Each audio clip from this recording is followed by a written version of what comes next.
Assalamualaikum warahmatullahi wabarakatuh. Waalaikumsalam warahmatullahi wabarakatuh. Alhamdulillah, alhamdulillahilladzi hadana lihada wa ma kunna linahtadiya laula an hadanallah. Ashhadu an la ilaha illallah wahdahu la syarikalah wa ashhadu anna Muhammadan abduhu wa rasuluh la nabiyya ba'dah.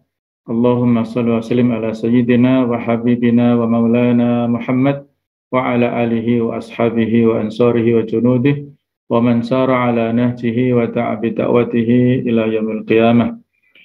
Allahumma inna nas'aluka imanan kamila wa yaqinan sadiqa wa niyatan khalisah wa azimatan rashidah wa qalban khashi'a wa lisanan dhakira wa amalan salihan mutaqabbala wa rizqan wasi'an halalan tayyiban mubarakah.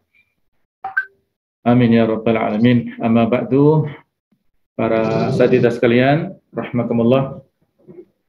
Alhamdulillah, marilah selalu kita perbarui rasa syukur kita kepada Allah Subhanahu wa taala yang telah banyak memberikan curahan nikmat barokahnya kepada kita semuanya yang tidak mampu kita hitung satu persatu.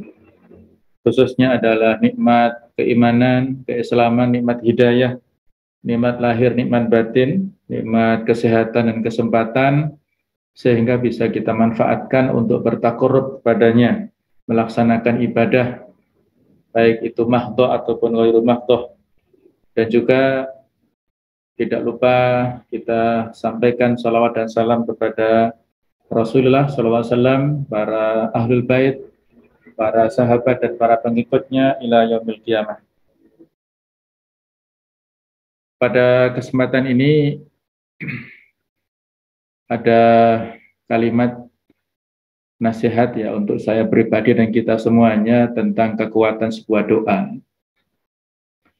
Hari Ahad yang lalu ada semacam pembekalan ya kepada para kader untuk lebih semangat dalam menjalankan amanah-amanah dakwah. Dan di antara peristiwa ataupun dinamika yang bisa kita ambil pelajaran adalah terkabulnya sebuah doa yang disampaikan oleh salah seorang kader kita, yaitu seorang kader akhwat.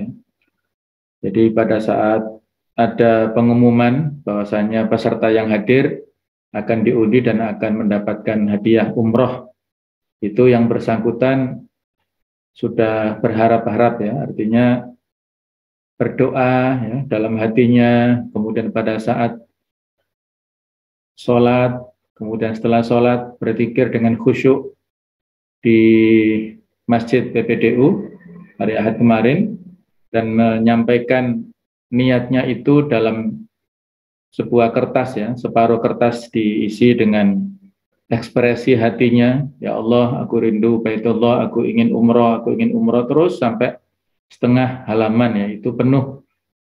Maka pada saat akan diumumkan itu beliau yakinlah ya dengan keinginannya itu akan diijabah Allah Ta'ala ya, sampai ketika diberikan kue oleh temannya itu nggak kolu ya, tidak mampu untuk dia makan, menunggu ya.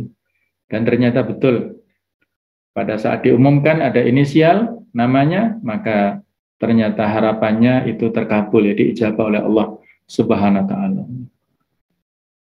Ya, ini sebuah contoh ya yang bisa kita ambil pelajaran bahwa siapapun kita, dari latar belakang manapun kita, dan sesederhana apapun kita, beliau yang mengaku begini begitu ya dengan ketawaduannya, ya merasa tidak memiliki sebuah amal andalan. Ya biasa amalannya ya. Tapi ya itulah ya, doa ini kita tidak bisa menerpa dari mana Allah atau dari siapa Allah mengabulkan doa-doa kita. Bisa jadi yang bersangkutan adalah orang yang biasa, tidak punya pangkat, jabatan, kedudukan, ya, tidak punya amanah yang muluk-muluk ya, tetapi karena mungkin kebersihan hatinya, karena mungkin keikhlasannya, karena ketawaduannya, karena kesabarannya, dan lain-lain, maka tidak ada yang mustahil. Allah Ta'ala mengabulkan doa yang disampaikan oleh kita sebagai manusia. Oleh karena itulah, mari kita ambil pelajaran dari kisah atau dari dinamika peristiwa ini. Mari kita jadikan doa ini sebagai senjata utama ya, yang sebagaimana disampaikan dalam riwayat, doa silahul mukmin, doa itu adalah senjata kaum mukminin. Doa adalah doa mukhul ibadah. Doa itu adalah inti ya, otak daripada ibadah. Maka mari bersama-sama kita jadikan doa sebagai sebuah senjata dan kekuatan yang bisa mengawal kehidupan kita untuk mencapai apa yang kita inginkan. Apakah doa dapat merubah takdir? Disampaikan dalam sebuah hadis riwayat dari At-Tirmidzi dan Ibnu Majah bahwasanya Rasulullah SAW bersabda, "Innal 'abda la yuhramu rizqa bidzanbi yusibuhu." Sesungguhnya seorang hamba dapat terhalangi dari rezeki karena dosa yang dia lakukan. Jadi akibat dari dosa-dosanya, maka dia bisa terhalangi mendapatkan rezeki. Dia bisa mendapatkan kesusahan akibat buruk dari dosa-dosanya, akibat lalai dari mendekat Allah Ta'ala, akibat banyak melakukan maksiat, maka bisa terhalangi untuk mendapatkan rezeki.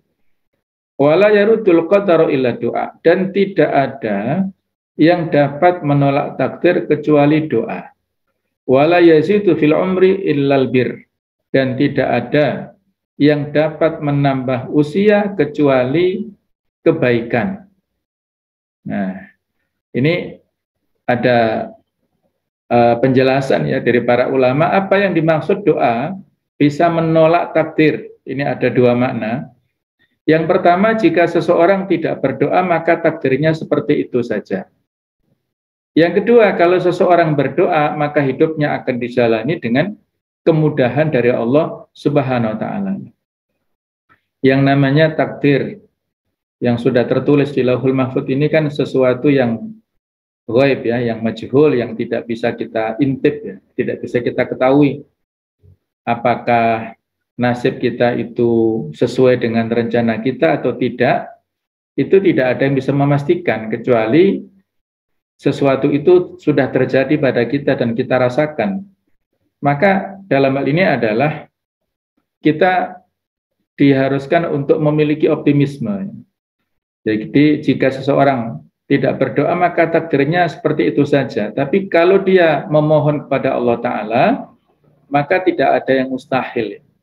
Tidak ada yang mustahil bagi Allah Ta'ala. Ini sebuah nasihat ayat yang sering kita dengarkan, Ar-Ra'd ayat 11, Innallaha la yughayyiru ma biqaumin hatta yughayyiru ma bi anfusihim. Sesungguhnya Allah tidak akan mengubah nasib suatu kaum kecuali mereka mengubah keadaan yang ada pada diri mereka sendiri. Ini bukan berarti kita maknai mengikuti madhab Qadariyah yang tidak percaya dengan takdir Allah, bukan ya. Tapi ini adalah sebagai wujud optimisme bahwasanya apa yang kita inginkan itulah insya Allah yang akan diberikan Allah kepada kita nantinya. Dalam hadits qudsi dikatakan ana inda dzanni abdi bi, aku adalah sesuai dengan persangkaan hambaku. Ketika hamba, yaitu kita semua berprasangka baik kepada Allah, maka yang akan terjadi adalah kebaikan, dan begitu pula sebaliknya. Kalau pesimis berarti yang terjadi adalah keburukan. Maka disinilah pentingnya kita merubah mindset kita, sudut pandang kita, kemudian perspektif kita dengan nasib kita sendiri. Kalau kita yakin akan mendapatkan kemenangan, insya Allah akan diberikan kemenangan. Walaupun juga dalam hal ini tidak boleh lalai. Nah, jadi kembali kepada tema kita tentang masalah doa, ini adalah sebuah kekuatan yang luar biasa ya, yang disampaikan oleh Ibnu Qayyim al-Jauziyah dalam kitab Al-Jawabul Kafi itu, pada saat kita berdoa ini kan diibaratkan seperti seseorang yang mau menebang pohon. Ada 3 faktor yang mempengaruhi keberhasilan. Yang pertama adalah orangnya. SDM yang menebang pohon itu dia memiliki kekuatan seperti apa. Yang kedua adalah senjata yang dia pakai. Maksudnya adalah alatnya. Yang ketiga adalah pohon yang dia tebang. Kalau pohonnya itu besar, ya, pohonnya itu tinggi menjulang, sementara senjatanya itu yang dipakai adalah cutter atau silet. Walaupun fisik daripada SDM yang memotong ini kuat, tinggi besar begitu ya, tapi tidak akan bisa mencapai pada sasarannya karena senjatanya tidak memungkinkan. Begitu pula kalau misalnya dia itu senjatanya sudah bagus, misalnya pakai kapak tapi orangnya krempeng misalnya atau sakit-sakitan barangkali, tidak utuh ataupun dia tidak sempurna dalam melaksanakan aktivitas sesuatu misalnya, ya berarti dia juga mengalami sebuah celah di situ ya, kelemahan. Nah, jadi harus tiga-tiganya. Ataupun kalau yang ditebang itu sesuatu yang luar biasa, artinya yang mustahil lah ya, yang berat. Nah, barangkali ini juga ya ketika kita berdoa itu juga sesuai ya dengan kapasitas dan keinginan kita, dan itu adalah maslahat untuk kita. Allah dalam hati tidak diberikan janji, Allah itu akan mengabulkan doa seseorang selama yang diminta itu bukan kemaksiatan, dan selama orang yang meminta itu tidak memutus silaturahim, maka itu akan dikabulkan itu doanya. Nah, jadi dalam sejarah ya, bisa kita lihat bagaimana doa itu mengubah yang mustahil menjadi mustajab. Ud'uuni astajib lakum, ya Allah telah memberikan janji kepada kita di surat Ghafir ayat 60. Berdoalah kepadaku, niscaya akan kuperkenankan bagimu. Jadi akan diijabah, akan direspon oleh Allah Subhanahu wa taala. Ijabah doa ini ada beberapa macam ya. Yang pertama adalah Allah itu mengabulkan doa dengan segera. Apa yang kita doakan ya, misalnya kemarin yang kita kasih contoh tadi di depan adalah Allah langsung mengabulkan doanya. Ketika terjadi kemarau panjang di Madinah, Nabi berdoa minta hujan, pada saat khutbah Jumat langsung direspon Allah Ta'ala. Ini menunjukkan dalil hissi, dalil indrawi tentang keberadaan Allah Ta'ala. Allah langsung merespon apa yang kita minta. Nah, jadi langsung. Kemudian ada kemungkinan yang kedua, bahwasanya doa itu adalah tidak dikabulkan saat itu ya. Tapi Allah menyingkirkan gangguan ataupun musibah yang harusnya itu menimpa kepada kita. Mungkin selamat dari sebuah kecelakaan, selamat dari sebuah insiden ya tertentu. Ya itu adalah bisa jadi karena tabungan doa kita yang pada saat sekarang ini belum dikabulkan, tapi imbasnya adalah kita dijauhkan dari mara bahaya.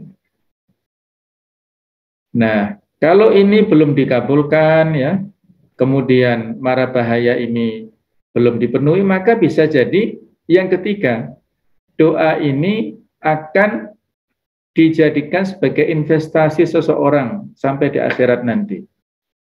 Jadi menjadi tabungan akhirat, menjadi pahala, ya, tumpukan pahala di akhirat karena doa-doanya yang belum dikabulkan pada saat di dunia ini. Ya, tinggal kita pilih yang mana ya. Biasanya orang itu kan pilih instan ya.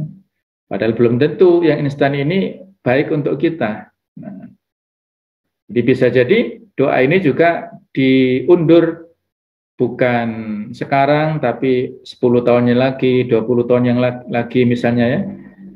Kita punya harapan, nah, mungkin belum terkabul, tapi nanti berupa yang lain ya. Misalnya ini kalau di keluarga kami ya, istri saya itu dulu punya obsesi untuk menjadi dokter ya, punya cita-cita seperti itu ya. Ternyata ya tidak atau belum terkabul, dan itu dikabulkan Allah Ta'ala lewat menantunya, insya Allah kan gitu ya.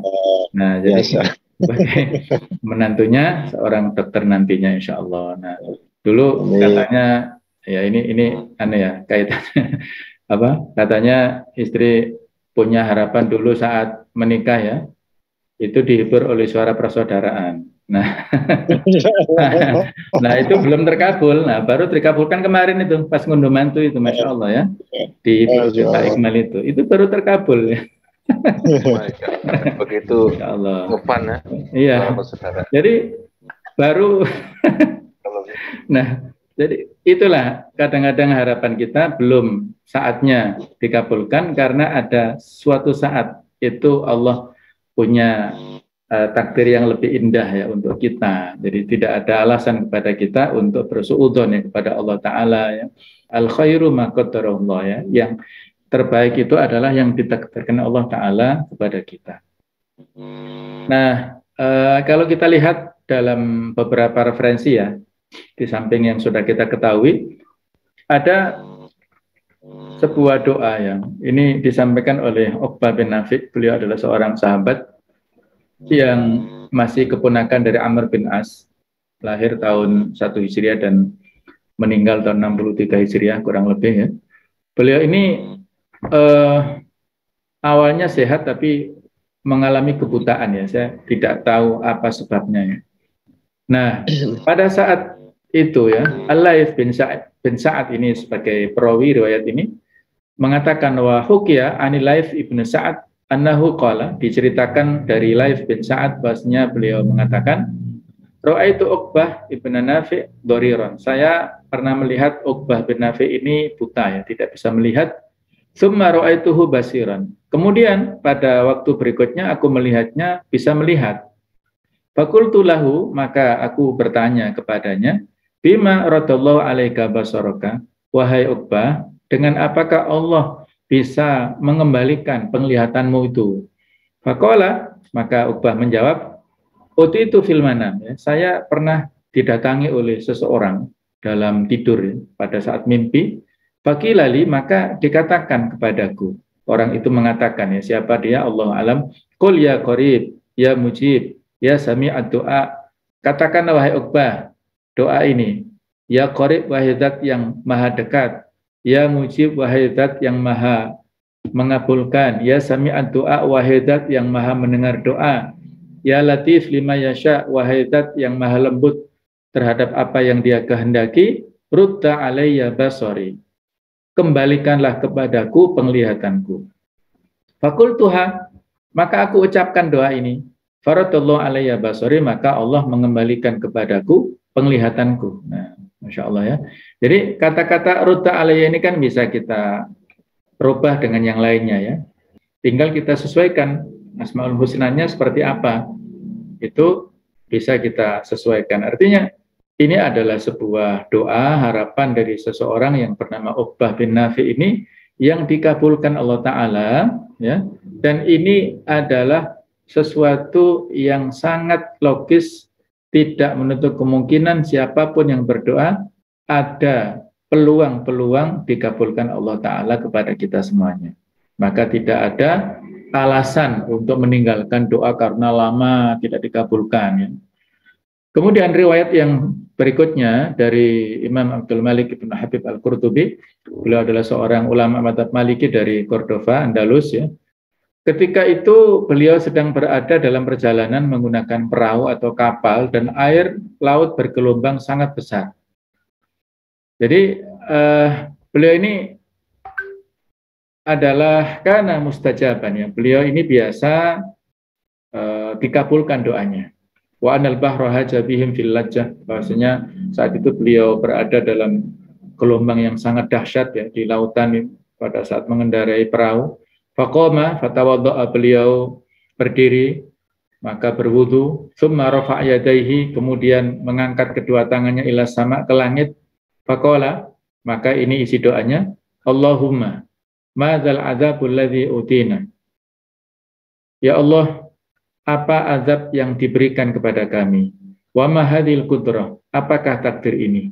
Allahumma, ya Allah, in kunta ta'lam, jika engkau mengetahui anna rihlati hadhihi, kalau rihlaku, bahwa rihlaku, perjalananku ini kanat liwajhika khalisan, untuk ikhlas karenamu saja, wal ihya'i sunani rasulik, dan untuk menghidupkan sunnah rasulmu, fakshif anna hadzal gham, maka keluarkanlah kami dari himpitan, ya, dari musibah ini, dari bencana ini.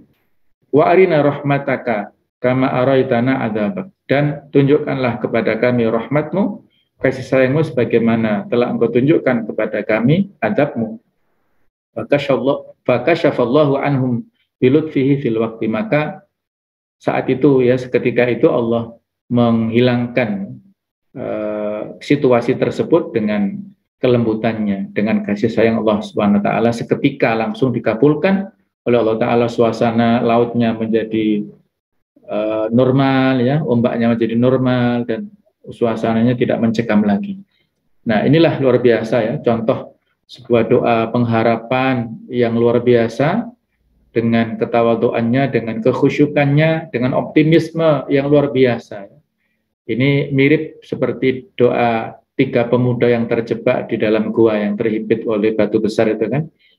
Jadi ini namanya pamrih, ya. Pamrih di hadapan Allah itu nggak ada masalah. Menunjukkan prestasinya, amalannya di hadapan Allah Ta'ala untuk dijadikan sebagai wasilah, tawasul, dikabulkannya doa, ini nggak ada masalah. Anna rihlati hadhihi kanat liwajhika khalisan, mungkin naik perahunya ingin ke suatu tempat, berdakwah di sana, menyampaikan, menyebarkan ilmu di sana, menyebarkan sunnah Rasul di sana. Nah, ini nggak masalah, walaupun Allah Maha tahu dengan apa yang menjadi tujuan kita, tetapi ini kita sampaikan, dan Allah suka dengan itu, ya. Allah kita sampaikan dengan tadarru', dengan munajat yang seperti itu, Allah suka dan dikabulkan olehnya. Kemudian ada riwayat yang ketiga, yaitu mimpi Imam Ibnu Khuzaimah tentang Imam Ahmad bin Hanbal. Wa hukiya an Ibnu Khuzaimah, beliau ini Ibnu Khuzaimah adalah seorang hadits, seorang ahli fikih dari mazhab Syafi'i, ya. Punya kitab yang terkenal namanya Sahih Ibnu Khuzaimah. Beliau ini menceritakan annahu qol, beliau mengatakan, lamma mata Ahmad ibn Hanbal kuntu bil Iskandariyah. Ketika Ahmad bin Hanbal wafat, aku berada di Iskandariyah. Faktamamtu, maka aku merasakan kesedihan. Wa ra'aitu Ahmad bin Hanbal fil manam. Aku melihat di dalam mimpi, ya, bertemu dengan Imam Ahmad bin Hanbal. Wa huwa yatabakhtar. Beliau ini memakai baju yang bagus, ya, berpenampilan yang bagus, yang menarik. Fakultu ya Aba Abdillah, aku bertanya kepada beliau, wahai Aba Abdullah, ai masyiatin hadhihi, ini penampilan seperti apa? Faqala masyiatul khutami fi Darussalam, ini adalah penampilan para pelayan di surga, ya, Darussalam. Qultu ma fa'alallahu bika, si Ibnu Khuzaimah bertanya, apa yang dilakukan Allah kepadamu? Apa perlakuan Allah kepadamu? Qala ghafaroli, ya. Ahmad bin Hanbal menjawab, ghafaroli, dia mengampuniku. Wa tawajjani, dan memberikan mahkota kepadaku. Wa albasani na'laini min dhahab, dan memakaikan kepadaku 2 sandal dari emas, Masya Allah, ya. Jadi dipakaikan sandal dari emas. Wa qala, dan dia berfirman, ya Ahmad, wa Ahmad, hadza biqaulika Al-Quran kalami, ini adalah pahala, balasan perkataanmu bahwasanya Al-Quran itu adalah kalamullah. Jadi kita tahu bahwasanya semasa hidup beliau, pemerintahan itu dikuasai oleh orang-orang Mu'tazilah, dan di antara akidah Mu'tazilah yang sesat itu adalah Al-Quran makhluk. Imam madhab itu, mulai Imam Malik, Imam Syafi'i, Imam Ahmad ini, ketika mereka tidak mengikuti apa yang dijadikan sebagai kebijakan dari khalifah, maka mendapatkan sanksi. Imam Ahmad ini dipenjara, dicambuk dengan siksaan luar biasa, tapi beliau bersabar. Nah, itulah Allah memberikan balasan. Ini adalah karena ucapanmu Al-Quran itu kalamullah. Summa qala, kemudian Allah berfirman kepada Ahmad ini, ya Ahmad, ud'uni bitilka da'awatil lati balagotka an Sufyan Tsauri, ya. Berdoalah kepadaku sebagaimana doa-doa yang telah sampai kepadamu dari Sufyan Ats-Tsauri. Dulu yang pernah diajarkan Sufyan Ats-Tsauri itu loh, sampaikan. Wa kunta tad'u biha fi dunya, dan dulu kamu berdoa dengan doa ini di dunia. Maka Imam Ahmad menjawab, faqultu ya Rabb kulla syai'in bi qudratik, ya Allah segala sesuatu dengan takdirmu. Alayya kulla syai', atasku segala sesuatu. Ighfirli kulla syai', ampuni aku segala sesuatu. Wala tas'alni an syai', janganlah minta sesuatu pun dariku. Faqala, maka Allah menjawab, ya Ahmad, hadhil jannatu fadkhulha, ini adalah surga, maka masuklah. Fadkhaltuha, kata Imam Ahmad, aku memasukinya. Insyaallah ya, luar biasa. Inilah mimpi ya seorang ulama, yang ini adalah merupakan ilham ya, bukan wahyu tapi ilham, merupakan hal yang benar ya, insyaallah menjadi sebuah informasi, wacana bagi kita semuanya, bahwasanya inilah kekuatan doa yang luar biasa ya. Dalam banyak cerita di kontemporer juga kita bisa menyaksikan bagaimana kekuatan doa ini sanggup untuk merubah segala sesuatu yang mustahil menjadi mustajab tadi. Sesuatu yang sepertinya tidak mungkin menjadi mungkin. Nah, kisah nyata misalnya ada seorang dokter spesialis ya, di India atau di Pakistan itu yang ingin melakukan sebuah perjalanan, dia mau ngisi seminar atau acara penting yang harus ditempuh dengan perjalanan udara lewat pesawat, tapi ternyata ada kerusakan di salah satu komponen pesawat sehingga tidak bisa naik, maka disarankan untuk sewa mobil dan sopirnya. Maka sewalah mobil dan sopir yang handal. Nah, dalam tengah perjalanan cuaca tidak memungkinkan untuk mereka meneruskan ya, gelap dan hujan lebat, sampai mereka tersesat di sebuah kampung kecil ya, kampung yang jauh dari kerumunan atau perkotaan ya. Jadi kampung yang terpencil. Maka sampailah di hadapan satu rumah.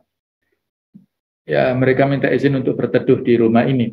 Mampir di sana, masuk, dan dilihat oleh sang dokter ini di rumah ada seorang ibu-ibu tua bersama dengan seorang anak kecil yang tergeletak, yang sakit. Ya, singkat cerita bahwasanya anak ini sudah lama sakit, dan menurut orang-orang yang bisa mengobati penyakitnya itu seorang dokter terkenal ya di pusat kota sana. Saya nggak punya uang untuk pergi ke sana, saya nggak ada biaya dan lain-lain. Maka ternyulah dokter ini ya, yang dimaksudkan adalah beliau yang bisa memiliki ilmu untuk mengobati si kecil ini. Maka dengan kekuatan doa si ibu ini, si nenek ini, Allah telah menjadikan pesawatnya tidak bisa terbang, Allah menjadikan cuaca menjadi buruk, Allah yang menjadikan memberhentikan mobilnya di depan rumah ini, dan Allah menjadikan si dokter ini mampir ke rumah itu. Tidak ada yang mustahil ya bagi Allah Ta'ala.